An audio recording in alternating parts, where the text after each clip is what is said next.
জনতার অভ্যুত্থান বাংলাদেশের জন্য পরিবর্তনের সোপান নাকি বিভ্রান্তির জট পাকানো, বর্তমান বাংলাদেশের রাজনীতিতে সংস্কার, নির্বাচন, সেনা প্রভাব, এইসব বিষয় নিয়ে যে বিতর্ক, আজকে আমার আলোচনার বিষয় সেটি।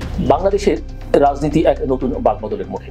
2024 সালের জুলাই মাসে ঘটে যাওয়া ছাত্র জনতার গণ অভ্যুত্থানের পর রাজনৈতিক ভারসাম্য পরিবর্তিত হয়েছে। শেখ হাসিনার পতনের পর অন্তর্বর্তীকালীন সরকার হিসেবে দায়িত্ব নিয়েছেন নোবেল বিজয়ী অর্থনীতিবিদ ডক্টর মোহাম্মদ ইউনূস। রাষ্ট্র পরিচালনায় শুরু হয়েছে সংস্কারের প্রক্রিয়া, গঠিত হয়েছে একাধিক সংস্কার কমিশন। এখন প্রশ্ন, আগে নির্বাচন না সংস্কার? আওয়ামী লীগ নিষিদ্ধ হবে কি হবে না? সেনাবাহিনীর ভূমিকা কি? এই সব কিছুর মোড়কে এক জটিল এবং সংঘাতময় রাজনীতির আবদ্ধ রয়েছে বাংলাদেশ। ইতিমধ্যেই জাতীয় ঐকমত্য গঠনের একটা প্রক্রিয়া শুরু হয়েছে। জাতীয় ঐকমত্য কমিশন তৈরি হয়েছে, তার প্রস্তাবনা আছে। এগুলো নিয়ে বিএনপি সহ নানা দলের নানা প্রতিক্রিয়া আমরা লক্ষ্য করছি। জাতীয় ঐকমত্য কমিশন ইতিমধ্যে 166টি সুপারিশ নিয়ে বিভিন্ন রাজনৈতিক দলের কাছে মতামত দিয়েছে। বাংলাদেশের জাতীয়তাবাদী দল বিএনপি লিখিতভাবে তাদের মতামত জমা দিয়েছে এবং স্পষ্টত কিছু সুপারিশের বিরোধিতা করেছে। বিশেষ করে সংবিধানের প্রস্তাবনা সম্পূর্ণভাবে পরিবর্তনের যে প্রস্তাব রয়েছে, যেখানে 1971 সালের মুক্তিযুদ্ধের সঙ্গে 2024 সালের গণ অভ্যুত্থানকে এক কাতারে আনার প্রস্তাব এসেছে, বিএনপি এটিকে সমীচীন মনে করেনি। তারা স্পষ্ট করে বলছে যে সংবিধানের নাম পরিবর্তনের দরকার নেই, সেই সঙ্গে সংবিধানের নাম বলতে বাংলাদেশের নাম পরিবর্তনের দরকার নেই, সেই সঙ্গে সংবিধান সংশোধনের ক্ষেত্রে গণপরিষদ নয়, নির্বাচিত সংসদের মাধ্যমে সংশোধনের পক্ষে দলটি। আর সংস্কার ও নির্বাচন দুটি প্রক্রিয়াই একসাথে চলতে পারে বলে মত দিয়েছে বিএনপি।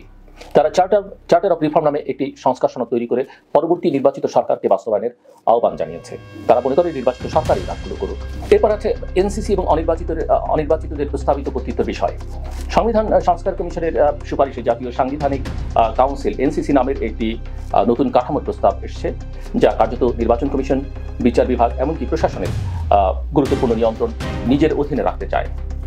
বাংলাদেশের জাতীয়তাবাদী দল বিএনপি এবং অন্যান্য বিরোধী দল মনে করছে এই প্রস্তাবগুলো বাস্তবায়িত হলে অনির্বাচিত ব্যক্তিদের রাষ্ট্রীয় ক্ষমতায় প্রতিষ্ঠা দেওয়া হবে এবং রাজনৈতিক প্রতিনিধিত্ব সংকুচিত হবে। এমন একটি ব্যবস্থা গৃহীত হলে তা হবে গণতন্ত্রের জন্য অত্যন্ত বিপজ্জনক। সম্প্রতি আমরা রিফাইন্ড আওয়ামী লীগ বিতর্ক দেখছি এবং সেনাবাহিনীকে এই বিতর্কের মধ্যে জড়িয়ে ফেলা হয়েছে, সেটিও আমরা নানা মাধ্যমে লক্ষ্য করছি।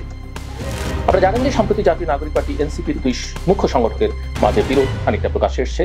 হাসনাত আব্দুল্লাহ প্রতি দাবি করেন সেনাবাহিনীর পক্ষ থেকে রিফাইন্ড আওয়ামী লীগ গঠনের প্রস্তাব দেওয়া হয়েছে এবং কিছু রাজনৈতিক দল আসন সমঝোতার বিনিময়ে তাতে সম্মত হয়েছে। তিনি আরও অভিযোগ করেন যে সেনাপ্রধান ওয়াকারুজ্জামানের সঙ্গে এই বিষয়ে আলোচনা হয়েছে। অন্যদিকে সার্জিস আলম নামের আরেক মুখ্য সংগঠক তা আংশিকভাবে অস্বীকার করে বলেছেন সেনাপ্রধানের বক্তব্য ছিল অভিমতের মতো, সরাসরি চাপের মতো নয়। এমন পরিস্থিতিতে এনসিপির নেতাদের আচরণকে রাজনৈতিক স্ট্যান্ডবাদী বলে মন্তব্য করেছে সেনাবাহিনীর সদর দপ্তর। এতে রাজনৈতিক অঙ্গনে সেনা প্রভাব এবং দলীয় বিভাজন এক নতুন মাত্রা পেয়েছে। রাজনৈতিক দলগুলোর অবস্থা কি এইসব বিতর্কের মধ্যে? বিএনপি, জামায়াত, এনসিপি এবং অন্যান্যদের এটাও আমরা একটু আলোচনায় আনতে পারি যে বাংলাদেশ জাতীয়তাবাদী দল বিএনপি দ্রুত নির্বাচন চায়, তবে ন্যূনতম সংস্কারের পরেই। জামায়াত ইসলামী বলছে সংস্কার ও গণহত্যার বিচার শেষে যুক্তিযুক্ত সময়ের মধ্যে নির্বাচন হতে হবে। নতুন দল এনসিপি বা জাতীয় নাগরিক পার্টি সংস্কার, গণপরিষদ নির্বাচন এবং গণহত্যাকারী আওয়ামী লীগের বিচার ও নিষিদ্ধকরণ চায়। অন্যদিকে ইসলামী আন্দোলন, লেবার পার্টি, এলডিপি সহ আরও কয়েকটি দল সংস্কারের প্রয়োজনীয়তা স্বীকার করলেও নির্বাচন পেছানোর পক্ষে একেবারেই নয়। অর্থাৎ দেখা যাচ্ছে যে নির্বাচনের পক্ষেই হচ্ছে অধিকাংশ দল। এদিকে এবি পার্টি বলছে, অর্থাৎ আমার বাংলাদেশ পার্টি বলছে বর্তমান সংবিধান সাপেক্ষে অধ্যাদেশের মাধ্যমে সংশোধন বেআইনি এবং তার একটি নতুন সংবিধান প্রণয়নের পক্ষে। এখন এইরকম বিতর্কের মধ্যে নির্বাচনের সময়সূচি কি, সরকারের পরিকল্পনাই বাকি। অন্তর্বর্তীকালীন সরকারের পক্ষ থেকে বলা হয়েছে ডিসেম্বর 2015 বা জুন 2026 এই দুই সম্ভাব্য সময়ের মধ্যে নির্বাচন অনুষ্ঠিত হবে। রাজনৈতিক দলগুলো যদি সংক্ষিপ্ত সংস্কার চায় তবে ডিসেম্বরে নির্বাচন হবে, আর বৃহৎ সংস্কার চাইলে নির্বাচন হবে জুন মাসে, 2026 জুন মাসে। নির্বাচনের আগে স্থানীয় সরকার বা গণপরিষদ নির্বাচন করবার যে প্রস্তাব, নির্বাচন কমিশন ইতিমধ্যেই সেটা নাকচ করে দিয়েছে। আপনারা জানেন এই প্রস্তাবের পক্ষে স্থানীয় সরকার বিষয়ক উপদেষ্টা আসিফ মাহমুদ, যিনি বৈষম্যবিরোধী ছাত্র আন্দোলনের একজন নেতা ছিলেন, এনসিপির সঙ্গে অত্যন্ত ঘনিষ্ঠ।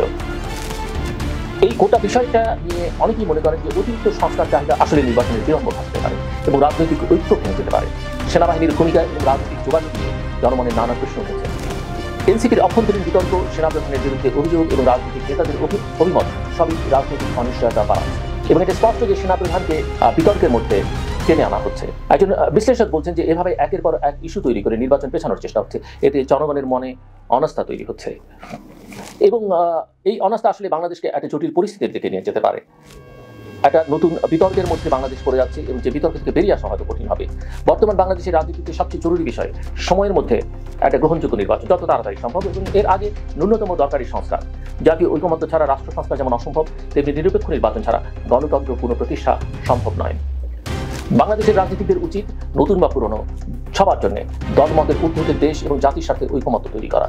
সেনাবাহিনীর উচিত হবে নিরপেক্ষ অবস্থান বজায় রেখে সব রাজনৈতিক পক্ষের প্রতি সমান সহনশীলতা বজায় রাখা।